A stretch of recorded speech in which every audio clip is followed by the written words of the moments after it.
1 Kings chapter 7. Solomon was building his own house 13 years, and he finished his entire house. He built the house of the forest of Lebanon. Its length was 100 cubits, and its breadth 50 cubits, and its height 30 cubits, and it was built on 4 rows of cedar pillars, with cedar beams on the pillars. And it was covered with cedar above the chambers that were on the 45 pillars, 15 in each row. There were window frames in 3 rows, and window opposite window in 3 tiers. All the doorways and windows had square frames, and window was opposite window in 3 tiers. And he made the hall of pillars. Its length was 50 cubits, and its breadth 30 cubits. There was a porch in front with pillars, and a canopy in front of them. And he made the hall of the throne where he was to pronounce judgment, even the hall of judgment. It was finished with cedar from floor to rafters.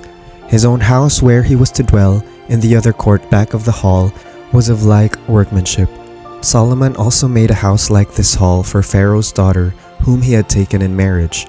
All these were made of costly stones, cut according to measure, sawed with saws, back and front, even from the foundation to the coping, and from the outside to the great court. The foundation was of costly stones, huge stones, stones of 8 and 10 cubits, and above were costly stones, cut according to measurement, and cedar. The great court had 3 courses of cut stone all around, and a course of cedar beams. So had the inner court of the house of the Lord, and the vestibule of the house. And King Solomon sent and brought Hiram from Tyre. He was the son of a widow of the tribe of Naphtali, and his father was a man of Tyre, a worker in bronze. And he was full of wisdom, understanding, and skill for making any work in bronze. He came to King Solomon and did all his work. He cast 2 pillars of bronze. 18 cubits was the height of 1 pillar, and a line of 12 cubits measured its circumference. It was hollow, and its thickness was 4 fingers. The second pillar was the same. He also made 2 capitals of cast bronze to set on the tops of the pillars.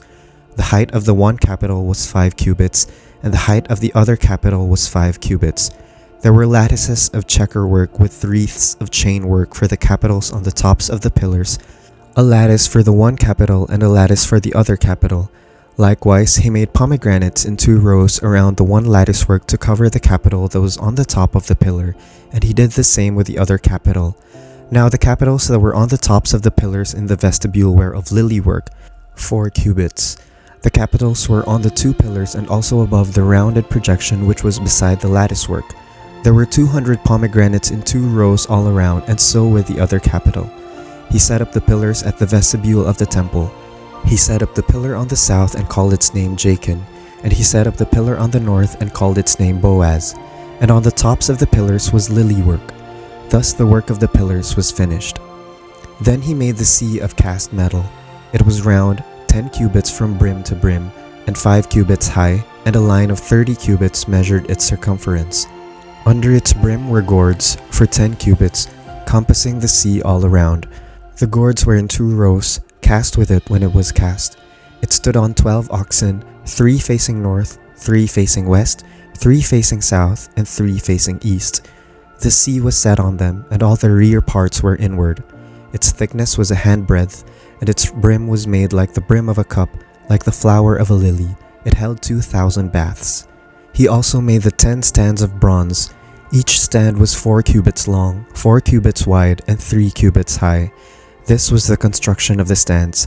They had panels, and the panels were set in the frames, and on the panels that were set in the frames were lions, oxen, and cherubim. On the frames, both above and below the lions and oxen, there were wreaths of beveled work. Moreover, each stand had 4 bronze wheels and axles of bronze, and at the 4 corners were supports for a basin. The supports were cast with wreaths at the side of each. Its opening was within a crown that projected upward 1 cubit. Its opening was round, as a pedestal is made, 1.5 cubits deep. At its opening there were carvings, and its panels were square, not round, and the 4 wheels were underneath the panels. The axles of the wheels were of 1 piece with the stands, and the height of a wheel was 1.5 cubits. The wheels were made like a chariot wheel. Their axles, their rims, their spokes, and their hubs were all cast. There were 4 supports at the 4 corners of each stand. The supports were of 1 piece with the stands, and on the top of the stand there was a round band 0.5 cubit high. And on the top of the stand its stays and its panels were of one piece with it. And on the surfaces of its stays and on its panels he carved cherubim, lions, and palm trees, according to the space of each, with wreaths all around. After this manner he made the 10 stands. All of them were cast alike, of the same measure and the same form.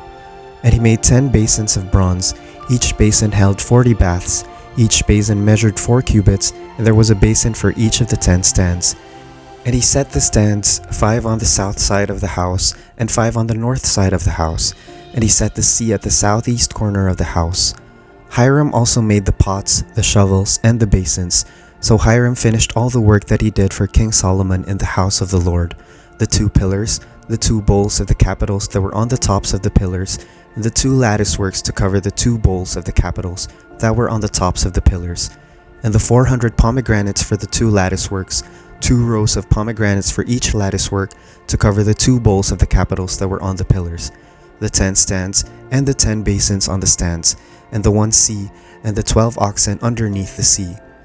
Now the pots, the shovels, and the basins, all these vessels in the house of the Lord, which Hiram made for King Solomon, were of burnished bronze. In the plain of the Jordan the king cast them, in the clay ground between Succoth and Zarethan. And Solomon left all the vessels unweighed, because there were so many of them. The weight of the bronze was not ascertained. So Solomon made all the vessels that were in the house of the Lord: the golden altar, the golden table for the bread of the presence, the lampstands of pure gold, 5 on the south side and 5 on the north, before the inner sanctuary, the flowers, the lamps, and the tongs of gold, the cups, snuffers, basins, dishes for incense, and firepans of pure gold, and the sockets of gold for the doors of the innermost part of the house, the most holy place, and for the doors of the nave of the temple.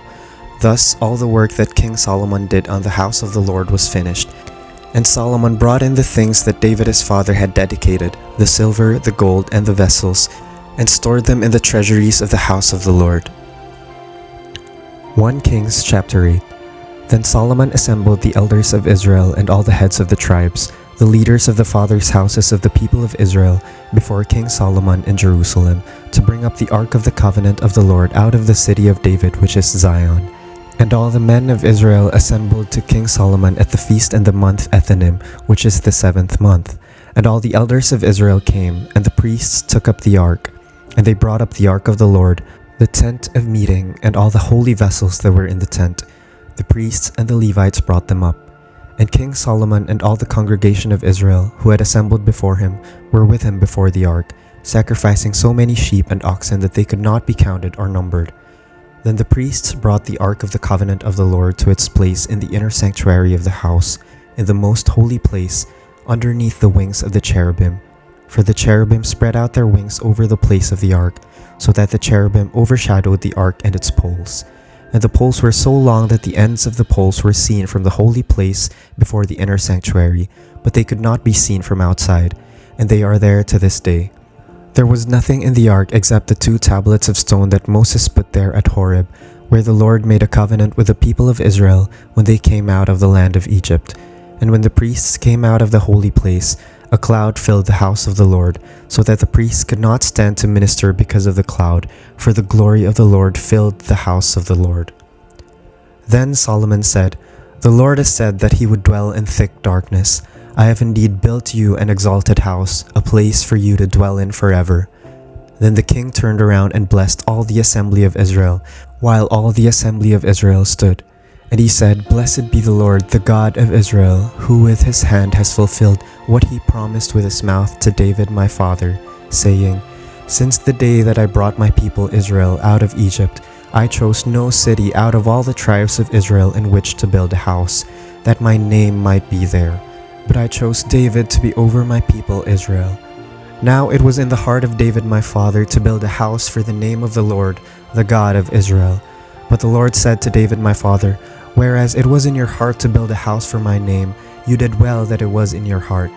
Nevertheless, you shall not build the house, but your son, who shall be born to you, shall build the house for my name.'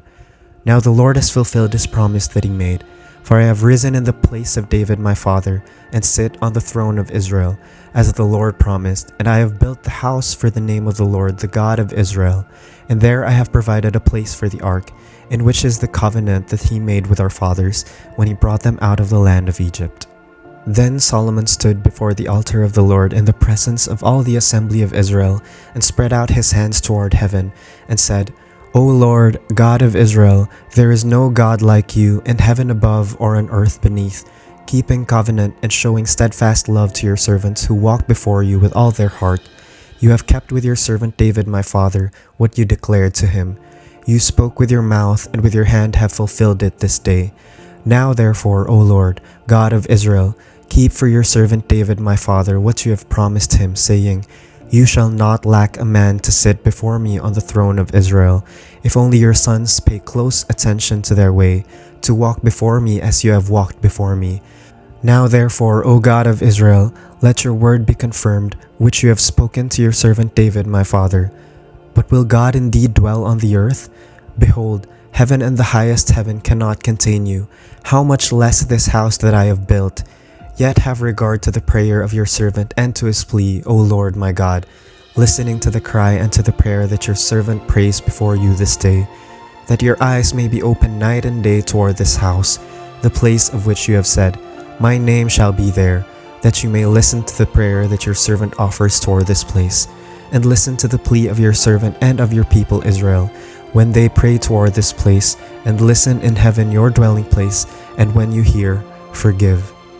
If a man sins against his neighbor and is made to take an oath and comes and swears his oath before your altar in this house, then hear in heaven and act and judge your servants, condemning the guilty of bringing his conduct on his own head, and vindicating the righteous by rewarding him according to his righteousness. When your people Israel are defeated before the enemy because they have sinned against you, and if they turn to you and acknowledge your name and pray and plead with you in this house, then hear in heaven and forgive the sin of your people Israel, and bring them again to the land that you gave to their fathers. When heaven is shut up and there is no rain because they have sinned against you, if they pray toward this place and acknowledge your name and turn from their sin, when you afflict them, then hear in heaven and forgive the sin of your servants, your people Israel, when you teach them the good way in which they should walk, and grant rain upon your land, which you have given to your people as an inheritance.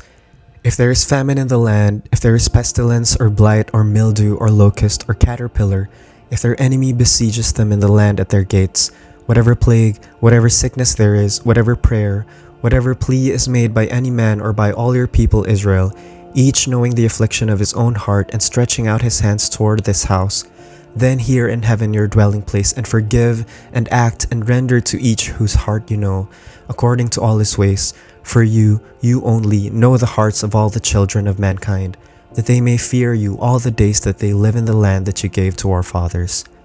Likewise, when a foreigner who is not of your people Israel comes from a far country for your name's sake, for they shall hear of your great name and your mighty hand, and of your outstretched arm, when he comes and prays toward this house, hear in heaven your dwelling place, and do according to all for which with a foreigner calls to you, in order that all the peoples of the earth may know your name and fear you, as do your people Israel, and that they may know that this house that I have built is called by your name. If your people go out to battle against their enemy, by whatever way you shall send them, and they pray to the Lord toward the city that you have chosen, and the house that I have built for your name, then hear in heaven their prayer and their plea, and maintain their cause. If they sin against you, for there is no one who does not sin, and you are angry with them and give them to an enemy, so that they are carried away captive to the land of the enemy far off or near. Yet if they turn their heart in the land to which they have been carried captive, and repent and plead with you in the land of their captors, saying, We have sinned and have acted perversely and wickedly, if they repent with all their heart and with all their soul in the land of their enemies, who carried them captive, and pray to you toward their land, which you gave to their fathers, the city that you have chosen, and the house that I have built for your name, then hear in heaven your dwelling place their prayer and their plea, and maintain their cause, and forgive your people who have sinned against you, and all their transgressions that they have committed against you, and grant them compassion in the sight of those who carried them captive, that they may have compassion on them. For they are your people, and your heritage, which you brought out of Egypt. from the midst of the iron furnace. Let your eyes be open to the plea of your servant and to the plea of your people Israel, giving ear to them whenever they call to you. For you separated them from among all the peoples of the earth to be your heritage, as you declared through Moses your servant, when you brought our fathers out of Egypt, O Lord God. Now as Solomon finished offering all this prayer and plea to the Lord, he arose from before the altar of the Lord, where he had knelt with hands outstretched toward heaven. And he stood and blessed all the assembly of Israel with a loud voice, saying, Blessed be the Lord who has given rest to his people Israel, according to all that he promised. Not one word has failed of all his good promise, which he spoke by Moses his servant. The Lord our God be with us, as he was with our fathers. May he not leave us or forsake us, that he may incline our hearts to him, to walk in all his ways and to keep his commandments, his statutes, and his rules, which he commanded our fathers. Let these words of mine, with which I have pleaded before the Lord, be near to the Lord our God day and night, and may he maintain the cause of his servant and the cause of his people Israel, as each day requires, that all the peoples of the earth may know that the Lord is God, there is no other. Let your heart therefore be wholly true to the Lord our God, walking in his statutes and keeping his commandments as at this day. Then the king and all Israel with him offered sacrifice before the Lord. Solomon offered as peace offerings to the Lord 22,000 oxen and 120,000 sheep. So the king and all the people of Israel dedicated the house of the Lord. The same day, the king consecrated the middle of the court that was before the house of the Lord, for there he offered the burnt offering and the grain offering and the fat pieces of the peace offerings, because the bronze altar that was before the Lord was too small to receive the burnt offering and the grain offering and the fat pieces of the peace offerings. So Solomon held the feast at that time, and all Israel with him, a great assembly from Lebo Hamath to the brook of Egypt, before the Lord our God 7 days. On the 8th day he sent the people away, and they blessed the king and went to their homes joyful and glad of heart, for all the goodness that the Lord had shown to David his servant and to Israel his people. 1 Kings chapter 9. As soon as Solomon had finished building the house of the Lord and the king's house and all that Solomon desired to build, the Lord appeared to Solomon a second time, as he had appeared to him at Gibeon. And the Lord said to him, I have heard your prayer and your plea, which you have made before me. I have consecrated this house that you have built, by putting my name there forever. My eyes and my heart will be there for all time. And as for you, if you will walk before me, as David your father walked, with integrity of heart and uprightness, doing according to all that I have commanded you, and keeping my statutes and my rules, then I will establish your royal throne over Israel forever, as I promised David your father, saying, You shall not lack a man on the throne of Israel. But if you turn aside from following me, you or your children, and do not keep my commandments and my statutes that I have set before you, but go and serve other gods and worship them, then I will cut off Israel from the land that I have given them, and the house that I have consecrated for my name I will cast out of my sight, and Israel will become a proverb and a byword among all peoples. And this house will become a heap of ruins. Everyone passing by it will be astonished and will hiss, and they will say, Why has the Lord done thus to this land and to this house? Then they will say, Because they abandoned the Lord their God, who brought their fathers out of the land of Egypt, and laid hold on other gods and worshipped them and served them. Therefore the Lord has brought all this disaster on them. At the end of 20 years in which Solomon had built the two houses, the house of the Lord and the king's house, and Hiram king of Tyre had supplied Solomon with cedar and cypress timber and gold, as much as he desired, King Solomon gave to Hiram 20 cities in the land of Galilee. But when Hiram came from Tyre to see the cities that Solomon had given him, they did not please him. Therefore he said, What kind of cities are these that you have given me, my brother? So they are called the land of Cable to this day. Hiram had sent to the king 120 talents of gold. And this is the account of the forced labor that King Solomon drafted to build the house of the Lord, and his own house, and the Millo, and the wall of Jerusalem, and Hazor, and Megiddo, and Gezer. Pharaoh, king of Egypt, had gone up and captured Gezer and burned it with fire, and had killed the Canaanites who lived in the city, and had given it as dowry to his daughter, Solomon's wife. So Solomon rebuilt Gezer, and Lower Beth Horon, and Baalath and Tamar in the wilderness in the land of Judah, and all the store cities that Solomon had, and the cities for his chariots, and the cities for his horsemen, and whatever Solomon desired to build in Jerusalem, and Lebanon, and in all the land of his dominion. All the people who were left of the Amorites, the Hittites, the Perizzites, the Hivites, and the Jebusites, who were not of the people of Israel, their descendants who were left after them in the land, whom the people of Israel were unable to devote to destruction, these Solomon drafted to be slaves, and so they are to this day. But of the people of Israel Solomon made no slaves. They were the soldiers, they were his officials, his commanders, his captains, his chariot commanders, and his horsemen. These were the chief officers who were over Solomon's work, 550 who had charge of the people who carried on the work. But Pharaoh's daughter went up from the city of David to her own house that Solomon had built for her. Then he built the Millo. 3 times a year Solomon used to offer up burnt offerings and peace offerings on the altar that he built to the Lord, making offerings with it before the Lord. So he finished the house. King Solomon built a fleet of ships at Ezion-Geber, which is near Eloth on the shore of the Red Sea in the land of Edom. And Hiram sent with the fleet his servants, seamen who were familiar with the sea, together with the servants of Solomon. And they went to Ophir and brought from there gold, 420 talents, and they brought it to King Solomon. 1 Kings chapter 10. Now when the queen of Sheba heard of the fame of Solomon concerning the name of the Lord, she came to test him with hard questions. She came to Jerusalem with a very great retinue, with camels bearing spices and very much gold and precious stones. And when she came to Solomon, she told him all that was on her mind. And Solomon answered all her questions. There was nothing hidden from the king that he could not explain to her. And when the queen of Sheba had seen all the wisdom of Solomon, the house that he had built, the food of his table, the seating of his officials, and the attendance of his servants, their clothing, his cupbearers, and his burnt offerings that he offered at the house of the Lord, there was no more breath in her. And she said to the king, "The report was true that I heard in my own land of your words and of your wisdom, but I did not believe the reports until I came and my own eyes had seen it. And behold, the half was not told me. Your wisdom and prosperity surpassed the report that I heard. Happy are your men, happy are your servants who continually stand before you and hear your wisdom. Blessed be the Lord your God, who has delighted in you and set you on the throne of Israel. Because the Lord loved Israel forever, he has made you king, that you may execute justice and righteousness." Then she gave the king 120 talents of gold, and a very great quantity of spices and precious stones. Never again came such an abundance of spices as these that the queen of Sheba gave to King Solomon. Moreover, the fleet of Hiram, which brought gold from Ophir, brought from Ophir a very great amount of almug wood and precious stones. And the king made of the almug wood supports for the house of the Lord and for the king's house, also lyres and harps for the singers. No such almug wood has come or been seen to this day. And King Solomon gave to the queen of Sheba all that she desired, whatever she asked besides what was given her by the bounty of King Solomon. So she turned and went back to her own land with her servants.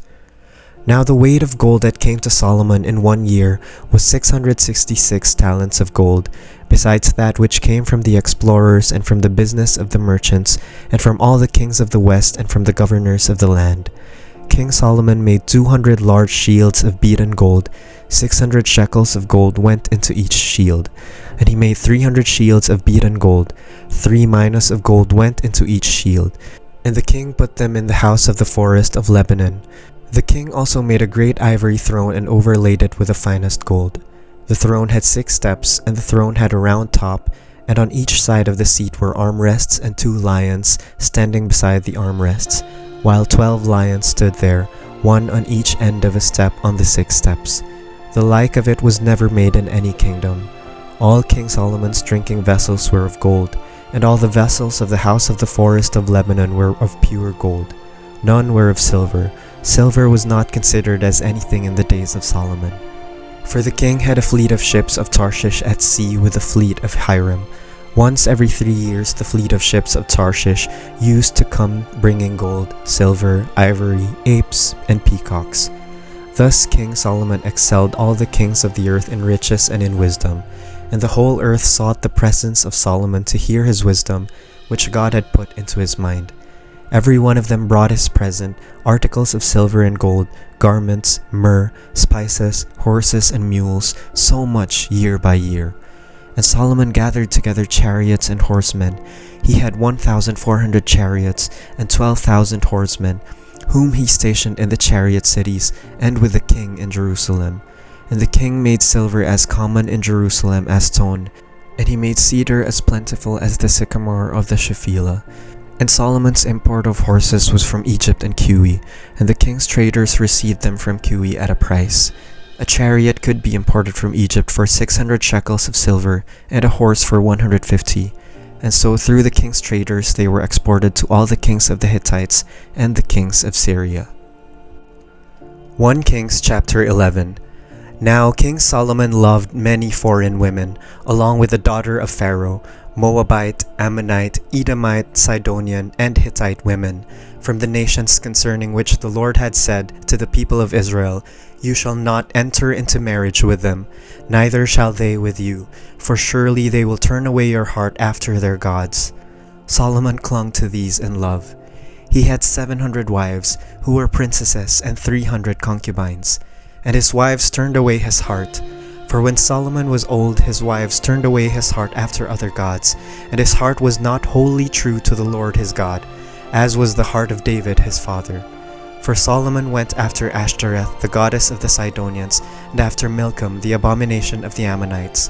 So Solomon did what was evil in the sight of the Lord, and did not wholly follow the Lord, as David his father had done. Then Solomon built a high place for Chemosh, the abomination of Moab, and for Molech, the abomination of the Ammonites, on the mountain east of Jerusalem. And so he did for all his foreign wives, who made offerings and sacrificed to their gods. And the Lord was angry with Solomon, because his heart had turned away from the Lord, the God of Israel, who had appeared to him twice and had commanded him concerning this thing, that he should not go after other gods. But he did not keep what the Lord commanded. Therefore the Lord said to Solomon, "Since this has been your practice, and you have not kept my covenant and my statutes that I have commanded you, I will surely tear the kingdom from you, and will give it to your servant. Yet for the sake of David your father, I will not do it in your days, but I will tear it out of the hand of your son. However, I will not tear away all the kingdom, but I will give one tribe to your son, for the sake of David my servant, and for the sake of Jerusalem that I have chosen." And the Lord raised up an adversary against Solomon, Hadad the Edomite. He was of the royal house in Edom. For when David was in Edom, and Joab the commander of the army went up to bury the slain, he struck down every male in Edom, for Joab and all Israel remained there 6 months, until he had cut off every male in Edom. But Hadad fled to Egypt, together with certain Edomites of his father's servants, Hadad still being a little child. They set out from Midian and came to Paran, and took men with them from Paran and came to Egypt, to Pharaoh king of Egypt, who gave him a house and assigned him an allowance of food, and gave him land. And Hadad found great favor in the sight of Pharaoh, so that he gave him in marriage the sister of his own wife, the sister of Tahpenes the queen. And the sister of Tahpenes bore him Genubath his son, whom Tahpenes weaned in Pharaoh's house. And Genubath was in Pharaoh's house among the sons of Pharaoh. But when Hadad heard in Egypt that David slept with his fathers, and that Joab the commander of the army was dead, Hadad said to Pharaoh, "Let me depart, that I may go to my own country." But Pharaoh said to him, "What have you lacked with me, that you are now seeking to go to your own country?" And he said to him, "Only let me depart." God also raised up as an adversary to him Rezon the son of Eliada, who had fled from his master Hadadezer king of Zobah. And he gathered men about him and became leader of a marauding band after the killing by David. And they went to Damascus and lived there, and made him king in Damascus. He was an adversary of Israel all the days of Solomon, doing harm as Hadad did, and he loathed Israel and reigned over Syria. Jeroboam the son of Nebat, an Ephraimite of Zeradah, a servant of Solomon, whose mother's name was Zeruiah, a widow, also lifted up his hand against the king. And this was the reason why he lifted up his hand against the king. Solomon built the Millo, and closed up the breach of the city of David his father. The man Jeroboam was very able, and when Solomon saw that the young man was industrious, he gave him charge over all the forced labor of the house of Joseph. And at that time, when Jeroboam went out of Jerusalem, the prophet Ahijah the Shilonite found him on the road.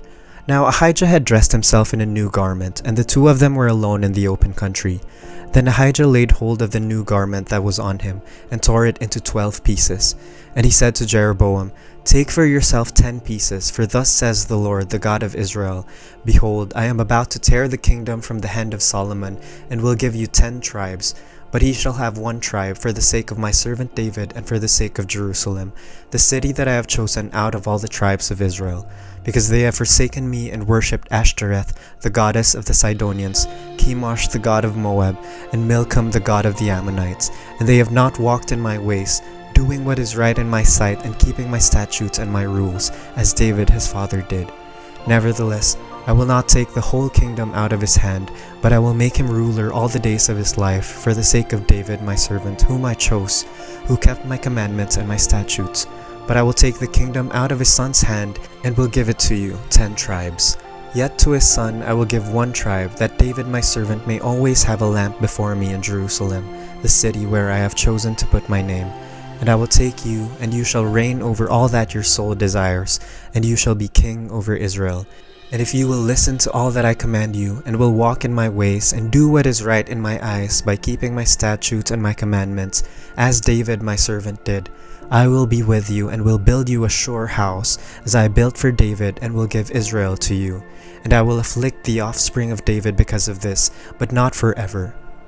Solomon sought therefore to kill Jeroboam, but Jeroboam arose and fled into Egypt, to Shishak king of Egypt, and was in Egypt until the death of Solomon. Now the rest of the acts of Solomon, and all that he did, and his wisdom, are they not written in the book of the acts of Solomon? And the time that Solomon reigned in Jerusalem over all Israel was 40 years. And Solomon slept with his fathers, and was buried in the city of David his father. And Rehoboam his son reigned in his place. Proverbs 16. The plans of the heart belong to man, but the answer of the tongue is from the Lord. All the ways of a man are pure in his own eyes, but the Lord weighs the spirit. Commit your work to the Lord, and your plans will be established. The Lord has made everything for its purpose, even the wicked for the day of trouble.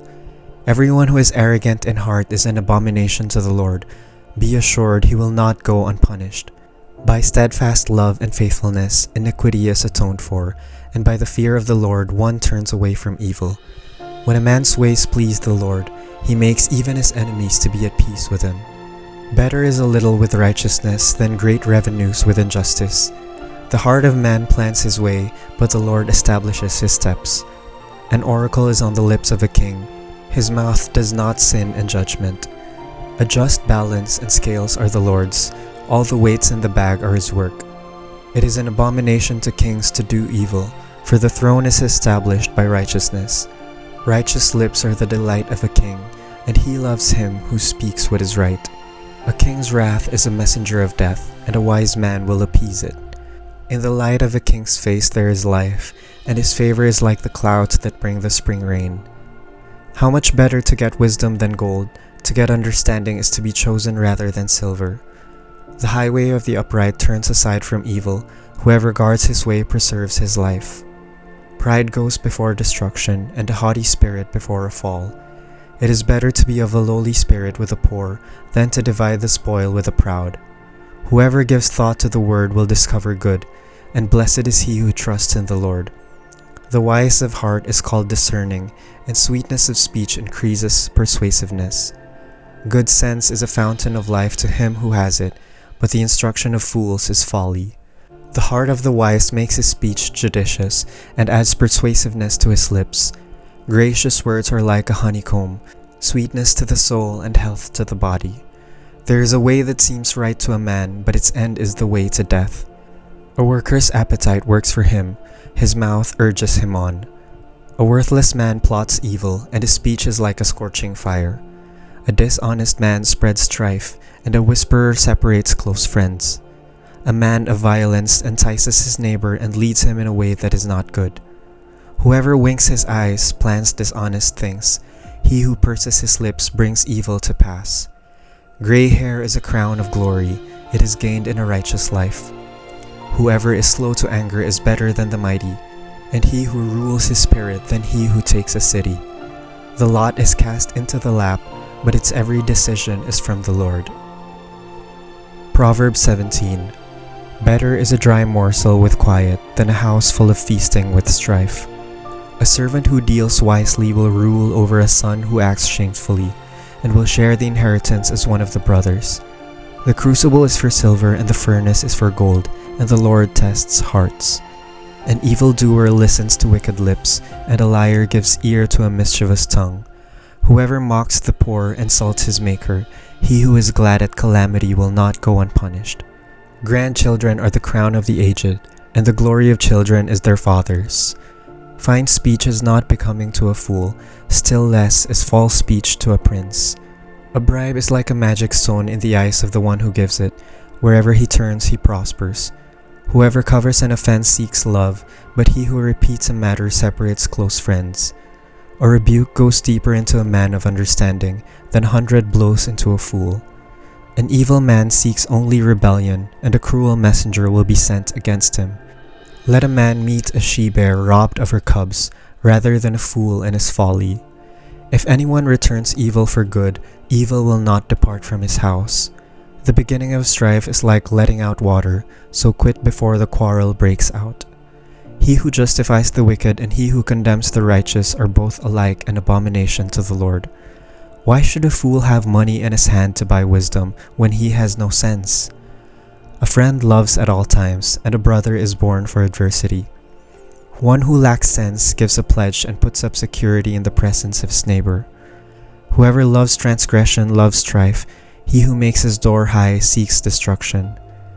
A man of crooked heart does not discover good, and one with a dishonest tongue falls into calamity.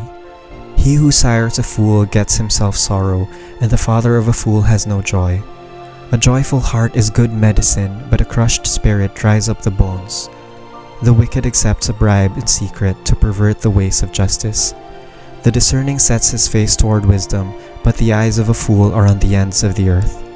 A foolish son is a grief to his father, and bitterness to her who bore him.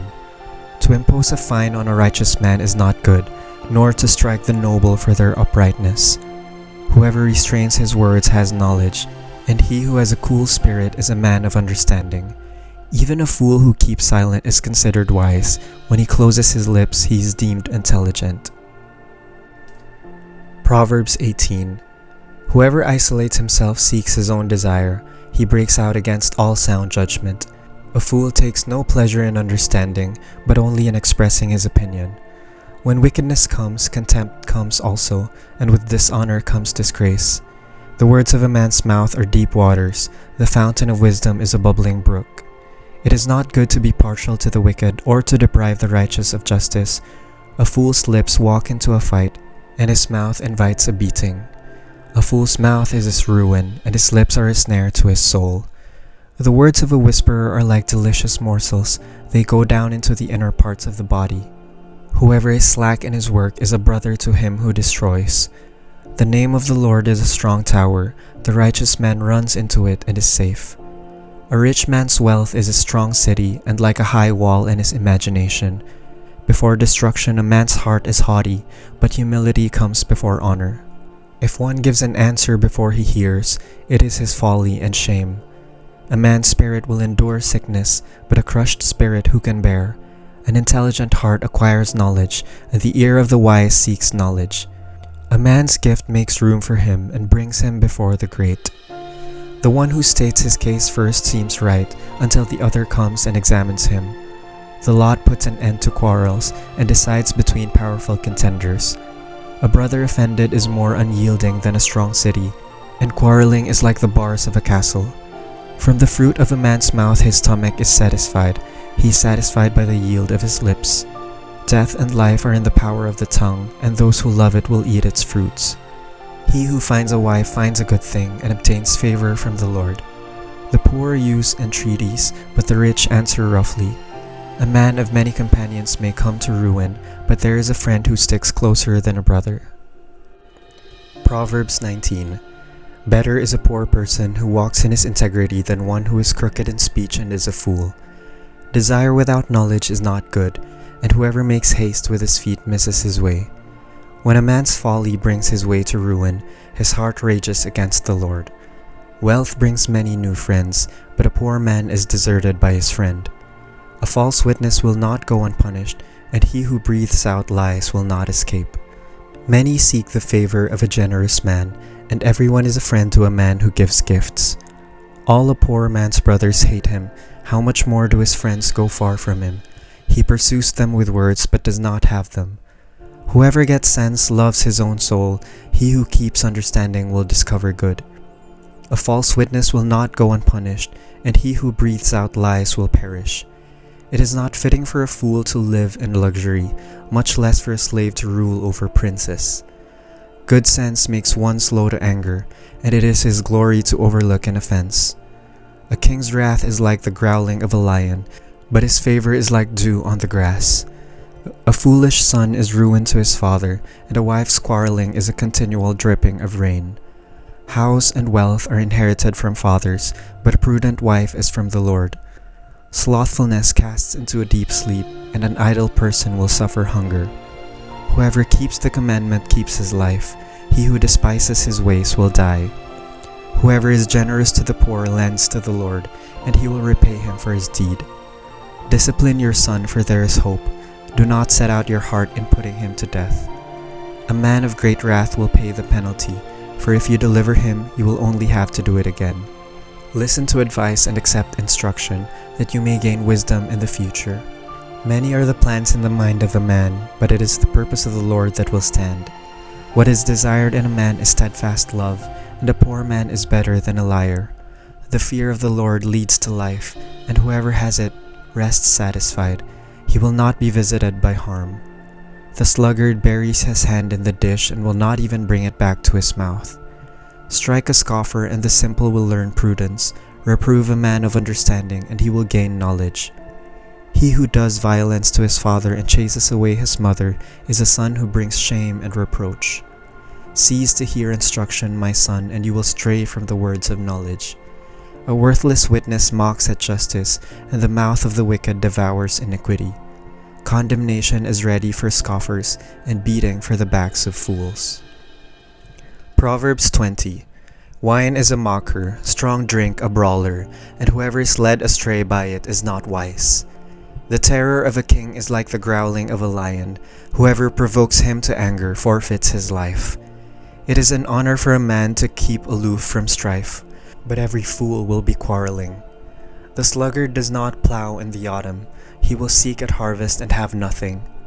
The purpose in a man's heart is like deep water, but a man of understanding will draw it out. Many a man proclaims his own steadfast love, but a faithful man who can find? The righteous who walks in his integrity, blessed are his children after him. A king who sits on the throne of judgment winnows all evil with his eyes. Who can say, I have made my heart pure, I am clean from my sin? Unequal weights and unequal measures are both alike an abomination to the Lord. Even a child makes himself known by his acts, by whether his conduct is pure and upright. The hearing ear and the seeing eye, the Lord has made them both. Love not sleep, lest you come to poverty. Open your eyes, and you will have plenty of bread. Bad, bad, says the buyer, but when he goes away, then he boasts. There is gold and abundance of costly stones, but the lips of knowledge are a precious jewel. Take a man's garment when he has put up security for a stranger, and hold it in pledge when he puts up security for foreigners. Bread gained by deceit is sweet to a man, but afterward his mouth will be full of gravel. Plans are established by counsel, by wise guidance wage war. Whoever goes about slandering reveals secrets, therefore do not associate with a simple babbler. If one curses his father or his mother, his lamp will be put out in utter darkness. An inheritance gained hastily in the beginning will not be blessed in the end. Do not say, I will repay evil. Wait for the Lord, and he will deliver you. Unequal weights are an abomination to the Lord, and false scales are not good. A man's steps are from the Lord. How then can man understand his way? It is a snare to say rashly, it is holy, and to reflect only after making vows. A wise king winnows the wicked and drives the wheel over them. The spirit of man is the lamp of the Lord, searching all his innermost parts. Steadfast love and faithfulness preserve the king, and by steadfast love his throne is upheld. The glory of young men is their strength, but the splendor of old men is their gray hair. Blows that wound cleanse away evil, strokes make clean the innermost parts. Proverbs 21. The king's heart is a stream of water in the hand of the Lord. He turns it wherever he will. Every way of a man is right in his own eyes, but the Lord weighs the heart. To do righteousness and justice is more acceptable to the Lord than sacrifice. Haughty eyes and a proud heart, the lamp of the wicked, are sin. The plans of the diligent lead surely to abundance, but everyone who is hasty comes only to poverty. The getting of treasures by a lying tongue is a fleeting vapor and a snare of death. The violence of the wicked will sweep them away, because they refuse to do what is just. The way of the guilty is crooked, but the conduct of the pure is upright.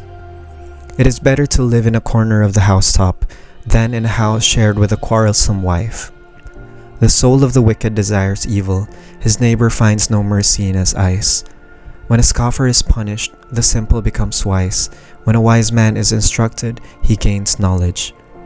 The righteous one observes the house of the wicked, he throws the wicked down to ruin. Whoever closes his ear to the cry of the poor will himself call out and not be answered. A gift in secret averts anger, and a concealed bribe, strong wrath. When justice is done, it is a joy to the righteous, but terror to evildoers. One who wanders from the way of good sense will rest in the assembly of the dead. Whoever loves pleasure will be a poor man. He who loves wine and oil will not be rich. The wicked is a ransom for the righteous, and the traitor for the upright. It is better to live in a desert land than with a quarrelsome and fretful woman. Precious treasure and oil are in a wise man's dwelling, but a foolish man devours it. Whoever pursues righteousness and kindness will find life, righteousness, and honor. A wise man scales the city of the mighty and brings down the stronghold in which they trust. Whoever keeps his mouth and his tongue keeps himself out of trouble. Scoffer is the name of the arrogant, haughty man who acts with arrogant pride. The desire of the sluggard kills him, for his hands refuse to labor. All day long he craves and craves, but the righteous gives and does not hold back. The sacrifice of the wicked is an abomination, how much more when he brings it with evil intent. A false witness will perish, but the word of a man who hears will endure. A wicked man puts on a bold face, but the upright gives thought to his ways. No wisdom, no understanding, no counsel can avail against the Lord. The horse is made ready for the day of battle, but the victory belongs to the Lord. Proverbs 22, verses 1 to 21. A good name is to be chosen rather than great riches, and favor is better than silver or gold. The rich and the poor meet together, the Lord is the maker of them all. The prudent sees danger and hides himself, but the simple go on and suffer for it. The reward for humility and fear of the Lord is riches and honor and life. Thorns and snares are in the way of the crooked, whoever guards his soul will keep far from them. Train up a child in the way he should go, even when he is old he will not depart from it. The rich rules over the poor, and the borrower is the slave of the lender. Whoever sows injustice will reap calamity, and the rod of his fury will fail. Whoever has a bountiful eye will be blessed, for he shares his bread with the poor. Drive out a scoffer, and strife will go out, and quarreling and abuse will cease. He who loves purity of heart and whose speech is gracious will have the king as his friend. The eyes of the Lord keep watch over knowledge, but he overthrows the words of the traitor. The sluggard says, "There is a lion outside, I shall be killed in the streets." The mouth of forbidden women is a deep pit. He with whom the Lord is angry will fall into it. Folly is bound up in the heart of a child, but the rod of discipline drives it far from him. Whoever oppresses the poor to increase his own wealth, or gives to the rich, will only come to poverty. Incline your ear and hear the words of the wise, and apply your heart to my knowledge, for it will be pleasant if you keep them within you, if all of them are ready on your lips. That your trust may be in the Lord, I have made them known to you today, even to you. Have I not written for you 30 sayings of counsel and knowledge, to make you know what is right and true, that you may give a true answer to those who sent you?